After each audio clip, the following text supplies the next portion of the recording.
आता शेतकऱ्यांच्या कामाचे दिवस असल्यावर त्यांना डिझेल मिळत नाही, त्यात त्यांनी इतके मोठ्या प्रमाणात त्याचे प्राइस वाढवले आहेत. आणि अशा पद्धतीने या सरकारने या देशातील गोरगरीब जनतेला, शेतकऱ्यांना लुटण्याचं काम या अपयशी सरकारने केलेलं आहे. काय सांगा तुम्ही आज केंद्र सरकारने फक्त केंद्र सरकारच नाही आणि राज्य सरकारच्या विरोधात पण आम्ही आंदोलन करतोय. त्याच्या मागचं कारण असं की मागच्या 2 आठवड्यापासून आपण सर्व पाहून राहिलेलो आहोत की पेट्रोल आणि डिझेलच्या किमतीमध्ये जवळपास 10 रुपयाची दरवाढ झालेली आहे. एवढी भयानक दरवाढ जी आहे ती ग्रामीण भागातल्या शेतकऱ्यांना फार मोठ्या प्रमाणामध्ये त्रस्त करते. आपण म्हणतो की पेट्रोल डिझेलच्या किमती जेव्हा वाढतात तेव्हा बाकी गोष्टींना फरक पडत नाही, पण तशातली गोष्ट नाही.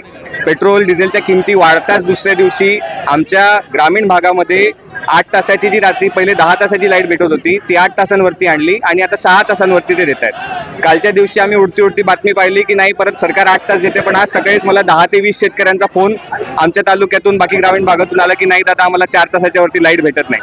अशी भयावह परिस्थिती आता जी झालेली आहे की केळी आपला आपण जळगाव जिल्हा म्हणतो की केळी प्रधान देश आपला आहे, कृषी प्रधान जिल्हा आपला आहे. या जिल्ह्यामध्ये 10 तास केळीला रात्री लाईट मिळालीच पाहिजे अशा प्रकारची योजना शासन करतंय का? शासन या गोष्टीमध्ये नाकर्तेपणा दाखवतंय का? आपल्या सन्माननीय जिल्ह्याचे मंत्री महोदय म्हणतात की शेतकरी काळा बाजार करून राहिले. अशा प्रकारच्या गोष्टी जर कधी नेताच आपल्या जनतेवरती आरोप लावत असेल तर जनतेने जायचं कोणाकडे? म्हणून आज आम्ही आंदोलन फक्त नाही पण कलेक्टर महोदयांना निवेदन देण्यासाठी सुद्धा आलेलो आहोत की इंधन दरवाढी संदर्भात जे शेतकऱ्यांसाठी नियोजन करणे गरजेचं आहे.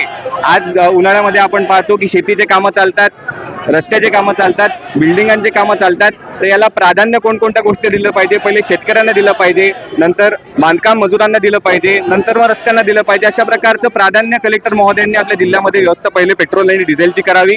त्यानंतर आम्ही MSCB ला सुद्धा सांगणार आहोत, जोडतं निवेदन देणार सुद्धा आहोत की शेतकऱ्यांना जी रात्रीपासनं 10 तास सलग लाईट मिळत होती त्याच्यामध्ये कोणत्याही प्रकारची खपात आम्ही सहन करून घेणार नाही. आमची ती पुनर्मागणी असणार आहे की शेतकऱ्यांना, आपल्या केळी पीक होणाऱ्या शेतकऱ्यांना रात्री 10 तासाची लाईट मिळालीच पाहिजे.